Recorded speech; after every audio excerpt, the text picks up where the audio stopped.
নমস্কার বন্ধুরা, আমি সঞ্জিত সরকার আর তোমরা দেখছো সঞ্জিত স্টাডি সেন্টার। আজকের এই ভিডিওটিতে 2025 সালের মাধ্যমিক জিওগ্রাফি বিষয়ের যে পরীক্ষাটি কিছুক্ষণ আগে হয়ে গেল সেই পরীক্ষার সম্পূর্ণ প্রশ্ন এবং তার নির্ভুল ছোট প্রশ্নের উত্তরগুলো আমি করে দেওয়ার চেষ্টা করছি। তো তোমরা শেষ অবধি ভিডিওটির সঙ্গে থাকো, আর যাদের যাদের প্রশ্নের প্রয়োজন হবে অবশ্যই কিন্তু স্ক্রিনশট নিয়ে নিতে পারো। তো সবার আগে বলো তোমাদের পরীক্ষা কেমন হলো। পরীক্ষা প্রশ্ন তো অনেকটাই সহজ হয়েছে, আশা করি তোমাদের পরীক্ষা খুব ভালো হয়েছে। কার কেমন পরীক্ষা হয়েছে অবশ্যই কমেন্ট করে জানিও। তো ছোট প্রশ্নের উত্তরগুলো একবার দেখে নাও। দেখো, ডিস্ট্রিক্ট অনুযায়ী কিন্তু প্রশ্নের নম্বরগুলো চেঞ্জ হতে পারে, তো তোমরা ভালো করে প্রশ্ন অনুযায়ী মিলিয়ে নাও। দেখো, প্রথমে যে প্রশ্ন রয়েছে, যে প্রাকৃতিক প্রক্রিয়ায় মাটি ও শিলাস্তর অভিকর্ষের টানে উচ্চভূমির ঢাল বরাবর নিচে নেমে আসে তাকে বলে কি? অপশান গ পুঞ্জিত ক্ষয়। পাখির পায়ের মতো বদ্বীপ দেখা যায় যে নদীর মোহনায়? অপশান ক মিসিসিপি মিসৌরি। তারপরে দেখো, ক্যারিবিয়ান সাগরে সৃষ্ট ঘূর্ণবাদকে বলা হয়? অপশান ঘ হ্যারিকেন। অধক্ষেপণের একটি উদাহরণ হলো, এটা কিন্তু একটু কনফিউশন আছে, দুটোই কিন্তু উত্তর হবে, স্লিটও হবে এবং শিশিরও হবে। অনেকে শিশিরকে ধরে না, স্লিটকে ধরা হয়। তো এটা শিশিরও হবে স্লিটও হবে আশা করছি। দুটো করলে দুটোই ঠিক, যারা যারা যেটা অপশান করেছো এটা কিন্তু ঠিক হওয়ার সম্ভাবনা রয়েছে।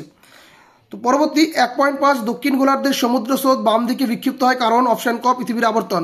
বর্ষাকালে ভরা কোটালের সময় সমুদ্রের জল প্রবল বেগে নদীর মোহনায় দিয়ে ভিতরে প্রবেশ করে তাকে বলা হয়? অপশান ঘ বান ডাকা। নিম্নলিখিতগুলির মধ্যে পরিবেশের সর্বাধিক ক্ষতিকারক দূষক হলো? অপশান ক পলিথিন। তারপরে আয়তন অনুসারে ভারতের ক্ষুদ্রতম কেন্দ্রশাসিত অঞ্চল হলো? অপশান ক লাক্ষাদ্বীপ। দিহাং, দেবং ও লোহিত নদীর মিলিত প্রবাহের নাম? অপশান খ ব্রহ্মপুত্র।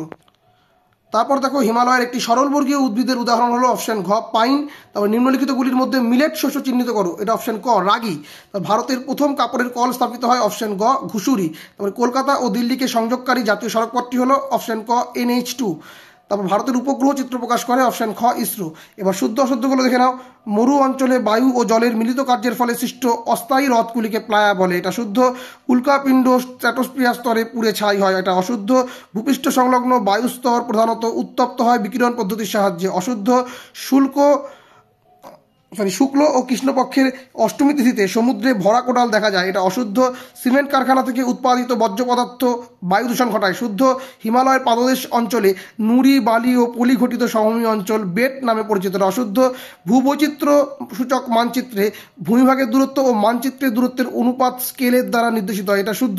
দেখো, এখানে কিন্তু প্রশ্নটা কিন্তু ভুল আছে যত সম্ভব। এটা যদি মানচিত্রের দূরত্ব এদিকে যেত আর ভূমিভাগের দূরত্ব এদিকে আসতো তাহলে ঠিক ছিল, কারণ এটা কিন্তু প্রশ্নটা ভুল আছে। তো যাই হোক, এটা শুদ্ধ করা হয়েছে। এবার শূন্যস্থান পূরণে চলে আসো। যে প্রাকৃতিক প্রক্রিয়ার মাধ্যমে ভূপৃষ্ঠের উপরিভাগ ভূমিরূপের বিবর্তন ও পরিবর্তন ঘটে তাকে বলে বহির্জাত প্রক্রিয়া। নদী দ্বারা ভাসমান পদ্ধতির সাহায্যে অদ্রবীভূত সূক্ষ্ম বালু, পলি ও কাদা প্রবাহিত হয়। বায়ুর চাপ পরিমাপ করা হয় কিসের কোন যন্ত্রের সাহায্যে? ব্যারোমিটার। চন্দ্র থেকে পৃথিবীর দূরত্ব যখন 3.56 লক্ষ কিমি হয় তখন তাকে অনুসুর বা পেরিজি অবস্থান বলে। পারমাণবিক শক্তি উৎপাদন কেন্দ্র থেকে নির্গত বর্জ্যকে কি বর্জ্য বলা হয়? তেজস্ক্রিয় বর্জ্য। গ্রীষ্মকালে উত্তর পশ্চিম ভারতের ধূলিঝড় কি নামে পরিচিত? আধি। উপগ্রহ চিত্রের ক্ষুদ্রতম এককের নাম কি? পিক্সেল। এবার চলে আসো এক কথা বা একটি বা দুটি শব্দের উত্তর। পর্বতের পাদদেশে নদীর কার্যের ফলে যে শুষ্ক আকৃতির ভূমিরূপ সৃষ্টি হয় তাকে কি বলে? পলল শঙ্কু। পর্বতের পাদদেশে নদীর কার্যের ফলে যে শুষ্ক আকৃতির ভূমিরূপ সৃষ্টি হয় তাকে কি বলছে? পলল শঙ্কু। যে কাল্পনিক রেখা দ্বারা সমান বৃষ্টিপাতযুক্ত অঞ্চলগুলিকে যুক্ত করা হয় তার নাম কি? সমবর্ষণ রেখা। শীতকালে উত্তর পশ্চিম ইউরোপের বন্দরগুলি কোন উষ্ণ স্রোতের প্রভাবে বরফমুক্ত থাকে? উপসাগরীয় উষ্ণ স্রোত। তারপরে কাশ্মীরে প্রবাহিত বিতস্তা বা ঝিলাম নদী কোন নদীর উপনদী? চেনাব নদী। ভারতের উত্তর পূর্বাঞ্চল কোন ধরনের চাষের জন্য অধিক মৃত্তিকা ক্ষয় দেখা যায়? ঝুম চাষ। উড়িষ্যার কটক শহরে কোন ফসলের কেন্দ্রীয় গবেষণাগার অবস্থিত? ধান গবেষণাগার। 2011 খ্রিস্টাব্দের আদমশুমারি অনুসারে ভারতের মহানগরের ন্যূনতম জনসংখ্যা কত? 10 লক্ষ। ভূবৈচিত্র্য সূচক মানচিত্রে প্রদত্ত RF যখন 1:50,000 তখন তার মেট্রিক স্কেল কত? 1 সেমিতে 50,000 সেমি, মানে 1 সেন্টিমিটারে 50,000 সেন্টিমিটার। আবার 1 ইঞ্চিতে 50,000 ইঞ্চি বলা যেতে পারে, 1 মাইলে 50,000 মাইল বলা যেতে পারে, একই রকম হবে। তারপরে ডান দিকে এবং বাম দিকে নাও। ভিলাই লৌহ ইস্পাত শিল্প, লাদাখ খারদুংলা, রাজস্থান লুনি এবং কান্ডালা করমুক্ত বন্দর। এই ছোট প্রশ্ন হয়ে গেল তোমাদের। এবার চলে আসো তোমরা 2 নম্বরের প্রশ্নে। তো দেখে নাও, 2 নম্বরের প্রশ্ন কিন্তু অনেকাংশই কমন হয়েছে আমাদের সাজেশন থেকে। দেখে নাও, খুব সুন্দর প্রশ্ন হয়েছে। আশা করি তোমরা খুব ভালো পরীক্ষা দিয়েছো, অনেকেই হয়তো খুব ভালো মার্কস পাবে। তো তোমরা কে কিরকম পরীক্ষা দিয়েছো অবশ্যই জানাবে। 3 নম্বরের প্রশ্নগুলো দেখে নাও, খুব সুন্দর প্রশ্ন এসেছে। দেখে নাও, এখানে প্রশ্নগুলো যাদের যাদের প্রয়োজন হবে স্ক্রিনশট নিয়ে নিতে পারো অবশ্যই। আর 5 নম্বরের প্রশ্ন তো হুবহু কমন হয়েছে।